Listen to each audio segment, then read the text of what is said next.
You got to talk to Jordan Elliott, defensive tackle. Like wide receiver, that's an area that young guys are going to get the opportunity to step up. What did you find out about Elliott, and take us through that?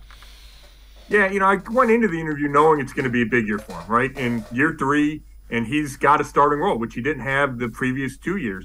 What I didn't know was that he'd be so honest about what's kind of been holding him back. He's got a half sack, no tackles for loss in the first 2 years, which is, I think he played 32 games out of the 33 possible. So he played a decent amount, but just didn't have any impact. And he said it was because he didn't have the necessary focus and commitment.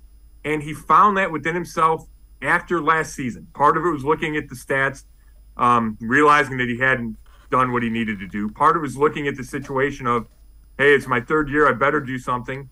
And I'm probably going to be a starter. The team needs me to step up. But he stayed in Berea, or in Northeast Ohio, worked out at the Browns facility 5 days a week.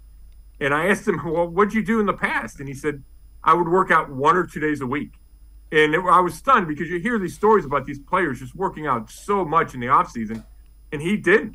And I said, well, what were you doing instead? And he said, BSing. He just wasn't working hard, and he didn't feel that desire. And then something clicked inside him, and he put on a bunch of muscle. He's at 325. The coaches say he's moving like he's at 280, and he's looked good in this first week and a half, almost 2 weeks of practice. So the Browns expect him to have a big role, and he feels like he's in a place mentally where he can fill that role like he needs to. Yeah, and identifying why you didn't do what you thought you should, which he just did, pretty big step.